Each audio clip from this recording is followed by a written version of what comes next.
Well, hello. My name is Mark Aylward, and I'm here with my co-host Jeff Otis and good friend. And Jeff and I have been talking about leadership. Leadership is something we've both been involved in for many, many years, 25, 30 years, or thereabouts. And then all of the components of leadership. And I think that Jeff and I were talking before we hit record about a couple of different things. And we keep coming back to communication. And what we're going to talk about today for 10 or so minutes is the subset of communication that we're calling transparency. And we kind of joked about the fact that, on a surface level, transparency sounds like a very good thing, like be honest, be open, share everything. But I think it can get you in trouble as well. I think there's a timing component to it.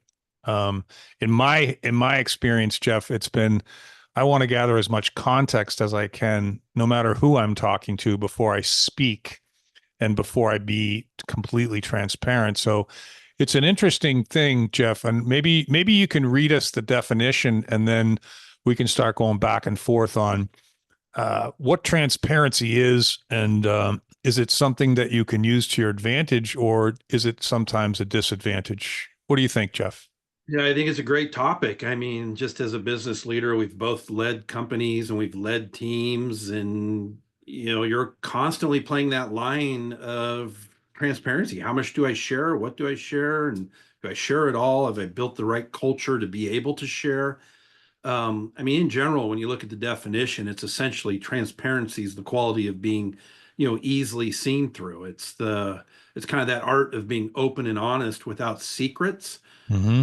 Um, and obviously, transparency is from another definition is just literally the quality of allowing light to pass through, so that objects behind it can be distinctly seen. And I think whether that's a person or whether that's a window that can also be transparent, we're often curious of the meaning behind something. So when someone Mm-hmm. shares something with us, or a direction that the company is going to go, or an objective that we need to achieve, as humans we're often curious, like, what's the motivation behind this, right? Like, Mm-hmm. Mm-hmm. understanding that motivation can sometimes be what allows us to buy in or trust where it is we're going. Yeah, I think it breeds authenticity. I mean, if you're transparent, it's easy to be you're easily considered authentic. The thing that bringing it back down to ground level, I guess, because we're both staffing guys at heart, right? And the big one of the big components of the staffing cycle is the interview, right? Hmm. And then Right. prior to the interview is maybe the application or the resume submittal, and people are like, "Well, what do you make?" Well, I think being transparent about that is pretty straightforward because it is what it is, and you're probably going to have to show records if things move along, in terms of W-2s and what have you, bank records or whatever. But what are you looking for? When you get that question before you get any context at all about responsibilities and culture and what's the expectation of the job and the performance and all that, I don't think that's the time to be transparent. Or to me, it's the transparency is I don't have enough information to give you a specific figure. I'd be throwing a dart with a blindfold on. So if you don't mind, if we could kind of gather some more detail about what the job's all about before I commit to a figure, I think that would be in your best interest as well. And there are a number of ways of saying that. And the other part is when you're in the interview, Jeff, and you know this as well as anybody, you don't start the interview by saying, how much money do you want to pay me? Right. Right. Is that transparent? Yeah, but it's also stupid, right? So there's this kind of spectrum of transparency, right? Where you got to be a little bit careful because if someone is claiming to be transparent as well, but you know that they're not, now you're in the realm of manipulation. So it's not really, to me, it's not really a black and white thing, is it? No, I think there's a lot of complexities to it. I mean, I think transparency can be something that sometimes you build towards by creating a rapport of honesty and rapport of curiosity and rapport of, over the course of a conversation, over the course of a relationship, even. Um, At the same time, I think there's that fine line that being transparent can sometimes come across as being very direct. Well, here's what Mm-hmm. we do. Here's how we do it.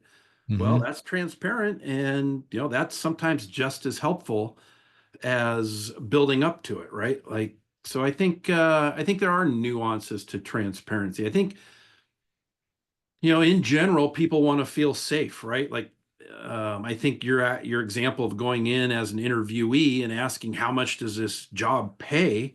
Mm-hmm. Well, I mean, you're shooting yourself in the foot for one, and two, you haven't built any rapport or trust or who Yep. am I or any sort Yep. of relationship. So I think as a leader, when I was trying to be transparent with teams, I was constantly measuring the maturity of the team. Like, are Mm-hmm. they ready for what I'm about to share? Mm-hmm. Right? Or am I just instilling and creating additional fears? I think of our government and our UFO conspiracies and like all this history, right? Like a lot's been held back. Mm-hmm. But is that because maybe at a high level they don't feel we're ready to hear it? Yeah, I think it's a great point. I think it's to me, it falls into that category of knowing who your audience is. It's like, and that brings me back to this idea of context. When I walk into a room, let's say without any other conditions, I don't know who these people are, but maybe I have a purpose, maybe I'm giving a presentation or whatever.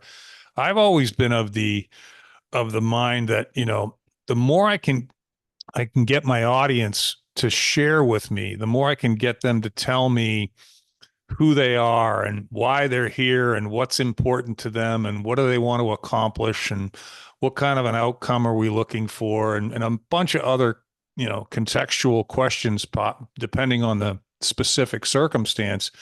Then when I start to volunteer information, when I start to be transparent with where I'm coming from, my transparency is it's I'm doing it in kind of an educated fashion. I've got knowledge and context. I think otherwise, it's the whole adage, great leaders in a room, they're the ones that say the least, not the ones that say the most. What they say might be very impactful and very transparent, but they don't dominate the room with their transparency. They don't overdo that. You know what I'm saying? 100%. I think what you're sort of alluding to is the whole art of leading with questions and leading with this. I mean, we talked about it in an earlier conversation about one of the great attributes of being a great leader is that natural curiosity and asking questions and learning what you need to learn. And Mm-hmm. I think, well, like with your example of entering a room or entering an interview or preparing for a team meeting, the reason you ask questions is to learn what you need to learn, but also start to create the boundaries of understanding where people's fears might be and also Mm-hmm. understanding where, on the other side, flip side, where their motivations might be. And I think that helps guide you in terms of what it is you're going to actually share, um, so that we don't sort of ignite one extreme or the other. It makes me think about the second time. The first time I sold a company, I was a minority owner, so my mentor did all the kind of client facing conversations and employee facing conversations when making the announcement. And like when you're contemplating selling a company, and I don't remember if you've done this a bunch of times, Jeff. I assume you have at least once or twice been involved in a sale or an acquisition or what have you. But it's like this balance of when do you tell people and what do you tell people from a transparency standpoint. And it's like, because as you know, until the check clears the bank, you haven't sold the company yet, right? Right. And there's all these things. And now that I know this in hindsight, there might be 15, there might be 55 potential things where something could go wrong, where something was misinterpreted, or something was left out, or somebody changed their mind, or someone's spouse said, I don't want to do this anymore, or somebody gets sick. I mean, there's so many things that before you say to your employees, hey, I just want to make an announcement today, we're selling the company. Like that whole leading up to that is such a precarious thing, or it was for me.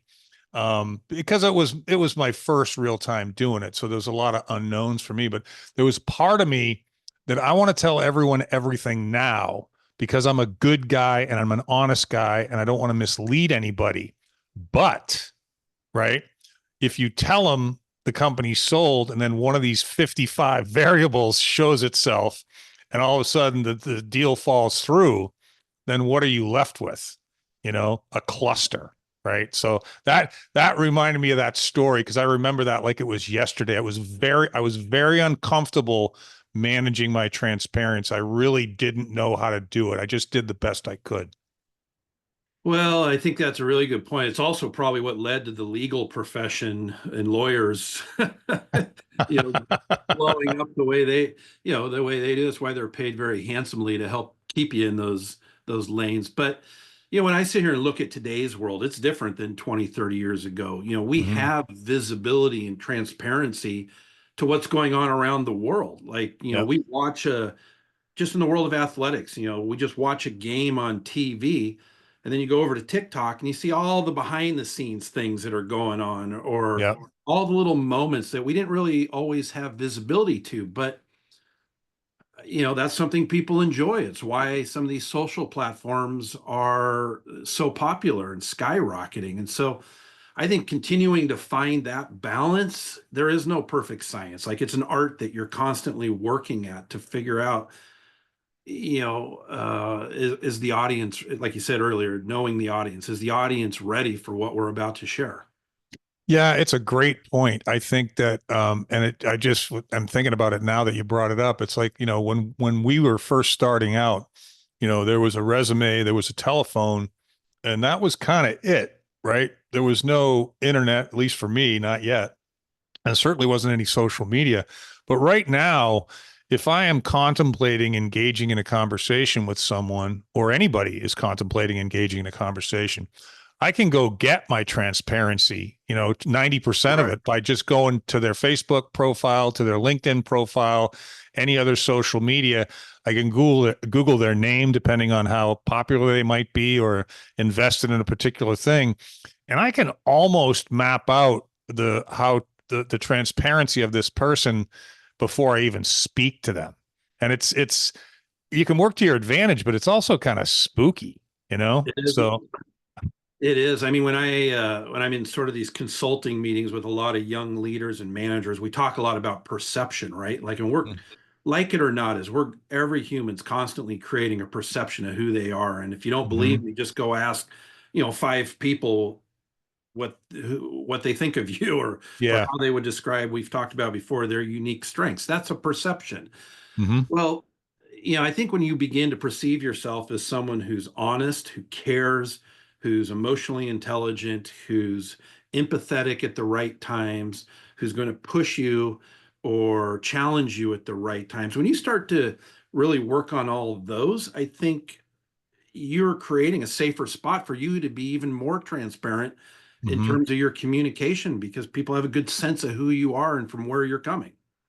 Yeah, I think that, if I were to make a suggestion to anybody listening, kind of as we kind of move towards wrapping up this particular episode, and I've said this to you before, I would like to believe that if you found any of my content online, whether it was my website or my LinkedIn profile or any other social stuff I was doing or any other platforms upon which I put my content, whether it be audio, video, the written word, workbooks, just whatever medium it might be.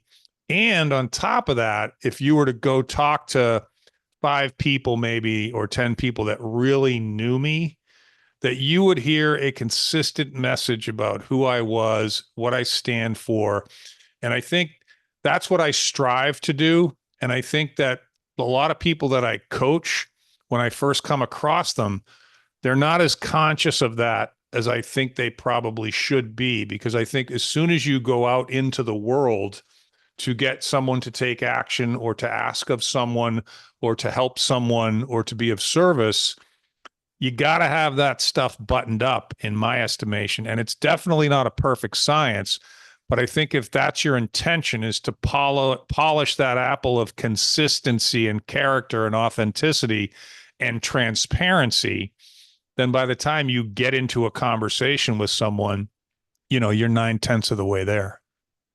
What you're reminding me of is an episode that we recorded a few weeks ago where we just talked about getting real clear on what your vision of success is, right? Hmm. For you personally. And I think the more you spend time in those sort of activities, it positions you to move forward, making choices and decisions that are going to be in alignment with creating it. But it also fuels you with confidence, and it fuels you with the clarity to communicate, and it allows you to be transparent because you've got definition in what you're trying to build for yourself. And Yep. I think, I mean, there's a lot of nuances to being a great leader, as we know, right? And we've Hmm. been Hmm. studying great leaders for a long time, but I think you kind of build into this art of being transparent, by positioning yourself to do it, with confidence and clarity. Yeah, I think it's two sides to it, right? It's like what you just described, and then it's the other side of developing context by asking questions, and Right.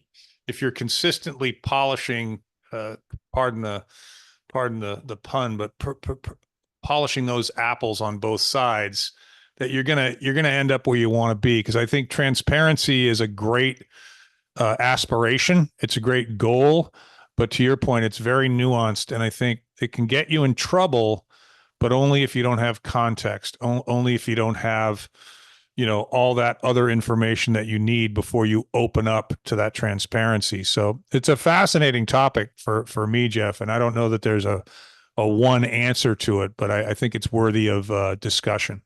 Yeah, no, I appreciated the discussion today. I mean, the takeaway that I would leave people with is to consider where they're being transparent in their lives and where they're not being transparent in their lives, because I think we all do a little bit of that.